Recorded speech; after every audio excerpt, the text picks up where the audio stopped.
Happy Sunday, everyone. Good morning. Decided to record a video this morning, primarily because my video that I said I was going to repost the other day ended up just not happening. It got deleted, and I'm new to this, so I'm working out the kinks. And I guess maybe sign-wise, it just maybe wasn't the time for the message to come forth. So, moving on.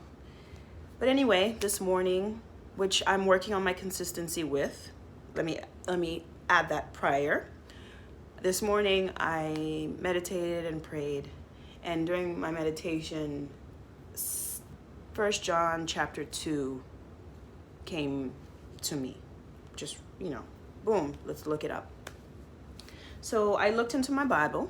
Like I was telling you, I'm not necessarily a religious person. I do believe that Christ is who he was, absolutely.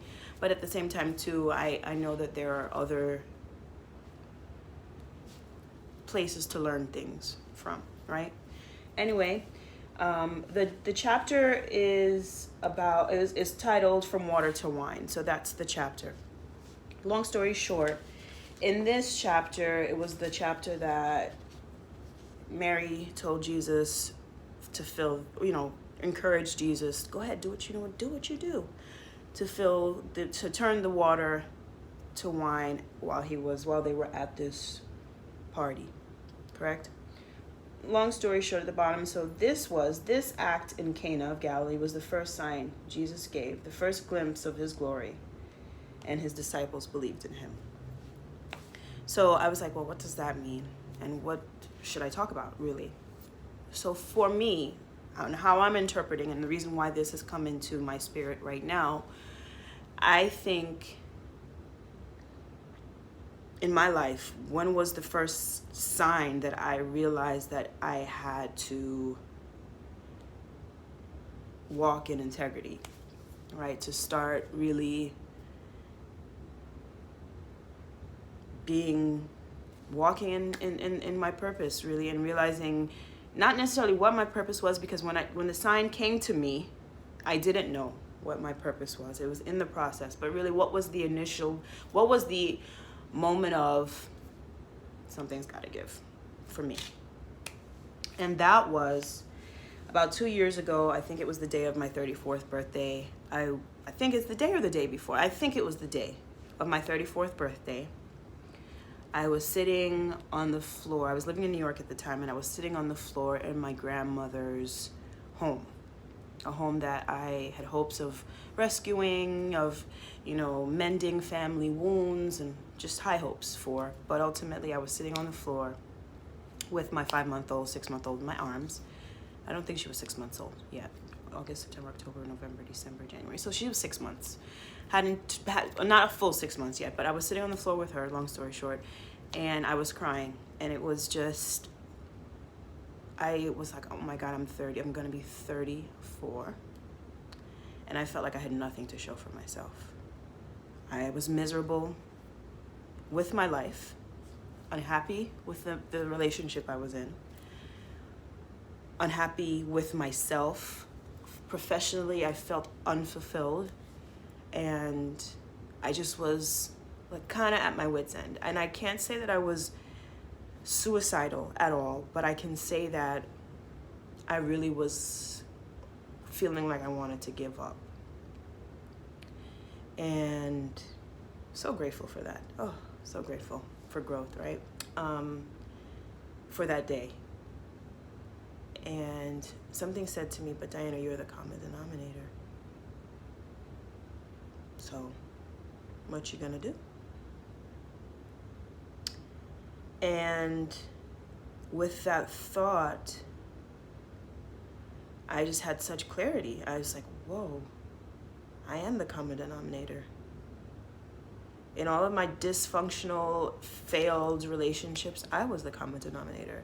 In all of my dissatisfaction with my life and my broken relationships and all of those things, I was the common denominator. And I knew that then I was the only one that could change anything. And if I wanted it to be different, I had to do something about it. I couldn't make anyone else be different. I couldn't change anyone else. I could only change myself. And I didn't know where to start. I didn't know where to start. What do I change? What do I have to change? Why am I dysfunctional? Why am I miserable? How did these things happen to me? How did these things happen to me? And in time, of course, my perspective has changed, and I've just learned that they don't happen to us, they happen for us, right? Which is awesome. And I called my mama, because I do that frequently when I'm going through a thing. Called my mama, and I was like, Mom, I'm so unhappy. And she was honestly probably the first person that I openly, outwardly admitted that to. I would say it to myself, but then I'd be like, okay, no, you're happy, Diana, and reconvince myself. I would never say it aloud. I would say it to myself, I'm just unhappy. No, you're fine. You're not unhappy. And I couldn't, and just, it couldn't go away. So I openly admitted to my mom, I'm not happy. I've done all of this. I've patched up a broken relationship. I've attempted to patch up a broken relationship. I've moved away from you. I've isolated myself. I've done so many things to try to make it right, and nothing seems to be working, and nothing has fixed it. So now I'm admitting that I guess I failed. And her response was, well, come to Miami for a couple of days. Clear out your mind. And it was the opportune time because it was my brother's birthday, my brother's 30th birthday. It was a big deal for me. It was significant because my brother, when he was younger, had a heart problem, had to have major open heart surgery. And so 30 was like, wow, he made it to 30. So I definitely wanted to come and celebrate for him. It was actually ended up being a surprise, even though he's like the worst person to ever try to surprise. But it was, I went down for his birthday. His girlfriend threw this awesome birthday party for him on a yacht, and so I definitely wanted to be a part of that. And of course, at that time, I'm in New York, I'm a nurse making a bunch of money, but I was broke. So my mom bought my ticket for me to come. Either the one way or one direction, or I was able to purchase the return, but I couldn't buy an entire plane ticket. And so she bought the ticket for me. And I had an awesome time. Really was just so awesome. I felt supported. I missed my family so much. And I remember going upstairs to the second deck, up to the upper deck of the boat, and just kind of sitting out there and kind of taking it all in, being on the water and the breeze, and just the middle of January in Miami, and the weather was phenomenal. And I remember just hearing, like, what are you doing up there? It's not where you belong. What are you doing up there? And I kind of just was like, wow, how am I going to get back down here? I don't know how this is going to work out. How is it going to work out that I'm going to be able to come back home?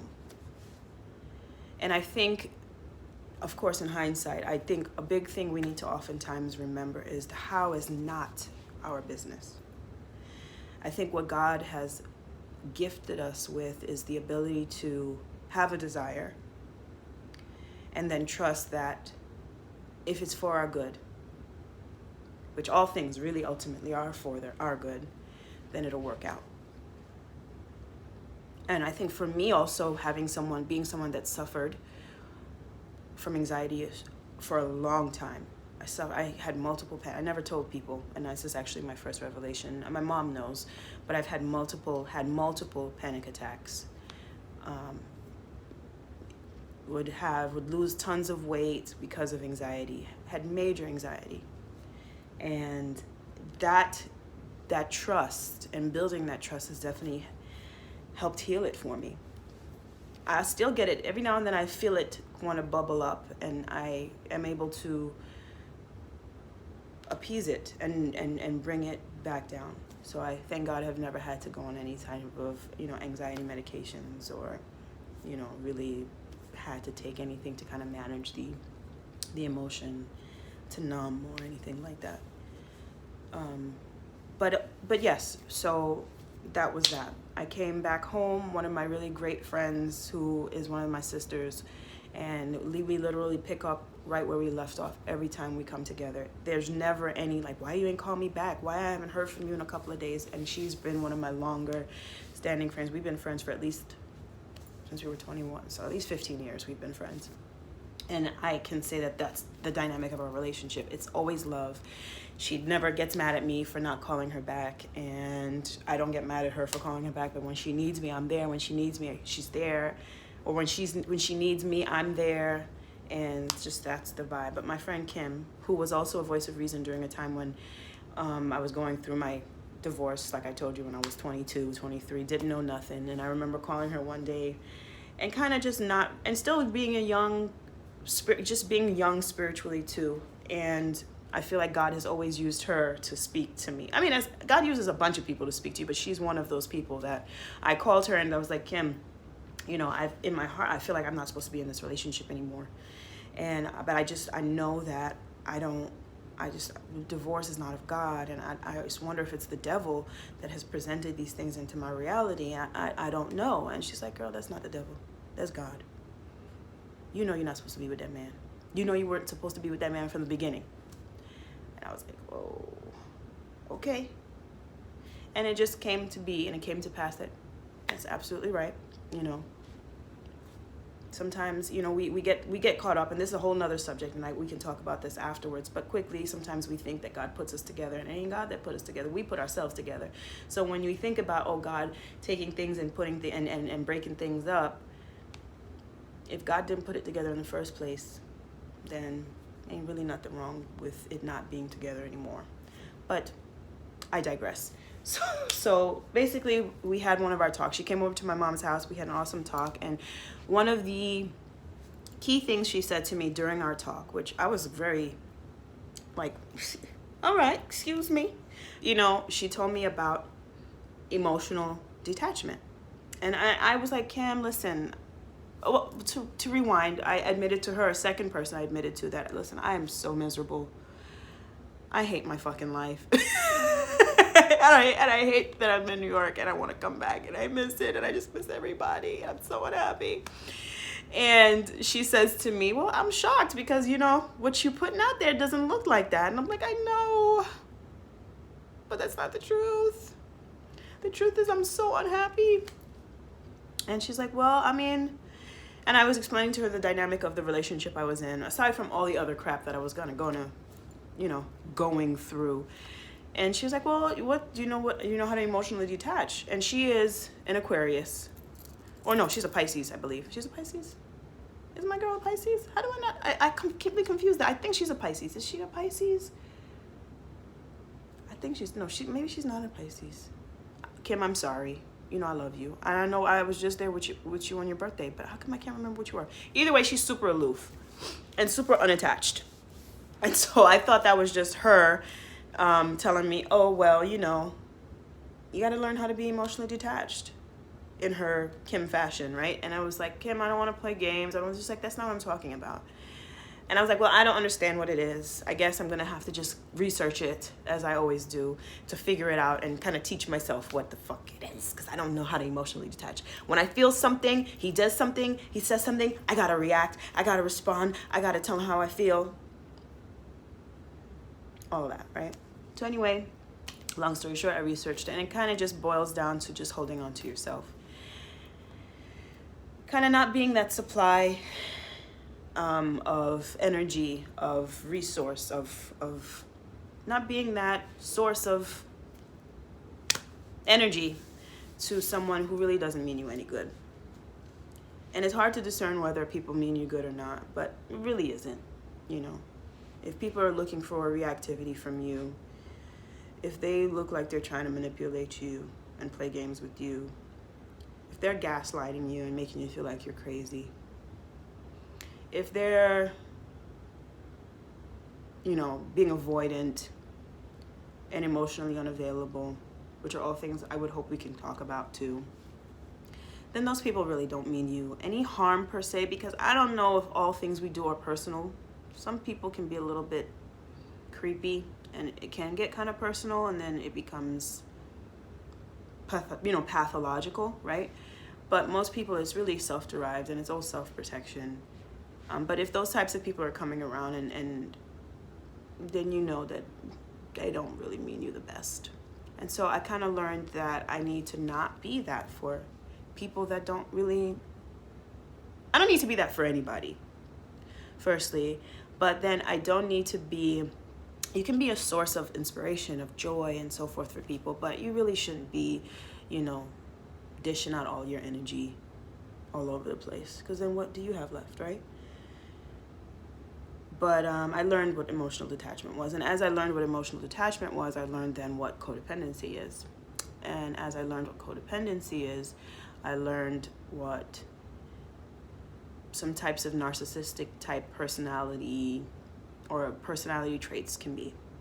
And as I learned what those are, it kind of was full circle for me. And I learned that, you know, what empathy was, and those that lack empathy, who they are, and how to identify them, you know, identify those types of people.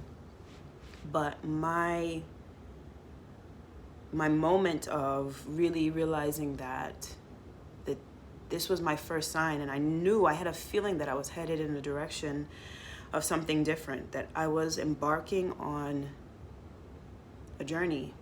Something was changing, something was happening. My reality, the life that I thought that I would be living at this age, the limited life that I thought I would be living at this age, my first sign happened that 2 years ago when I was sitting on the floor, really being so absent of joy and peace, and so feeling so disconnected from love, and really just having this yearning for just this yearning for a return to my wholeness, to who I really know that I should have been. So I learned about that stuff, and funny enough, it worked itself out, because here I am in Miami, right? 2 years later. But it really has been a process, and I made myself really dedicated to it. So once I learned what emotional detachment was, and really what holding on to yourself meant, in essence, really meant just not being reactive. When I want to respond and it feels like it's burning up in me, just holding it tight, right? But I'll go into another video kind of more specifically about what emotional detachment is. But that's the direction I was headed in, and learning what codependency was. And I really, honestly, I inundated myself with information. I have to fight this. I have to beat this. I have to heal this, because I can't do it no more. The way it's going right now, my soul is going to die. And I really looked at it as a matter of life and death. I looked at it as like, if I don't change this, I will die. My children will learn dysfunctional behaviors, and this cycle will continue. And I just can't do it anymore. I can't let this be what my life is. I refuse. So at this point right now, even still, like, I'm still working on a lot of stuff. Like, as of like today, working on really trying to discern who and what types of people really have my best interests at heart. Trying to learn about the people that are here to try to manipulate you, and lessons, and really having strong boundaries. And it comes down to the foundational stuff of just really your own self-value and your self-worth and your self-love. But yeah, I mean, that's where it started for me. So for those of you that are wondering where to start, look up what emotional detachment is. That's a good place to start. And learning about, you know, and understanding that your emotion is your energy, and that where you put your energy is where you put your emotion and your love and that's your soul, that's your spirit, that's where you go. So when you can learn to emotionally detach, then you can have some sort of control. And it's not even about controlling outwardly things, but it's an inner state of stability, which I think for me, I lacked. I lacked a lot of emotion. I was still working on it, like I said too. Like I still was emotionally immature. I'm not as emotionally immature as I was. We're improving. There's always room for improvement. But I'm able to now recognize what my triggers are, and when I'm speaking from wounding versus speaking from my heart and wholeness. Whereas 2 years ago, I had no idea what the frick that meant, right? But yeah, I mean, I think if you want to know where to start, I'd say look it up, find out what emotional detachment is and what holding on to oneself means. I'll do a video and I'll elaborate and we can go more into it. But yeah, definitely good place to start. So well wishes to everyone, loving blessings. I hope you guys have a wonderful Sunday.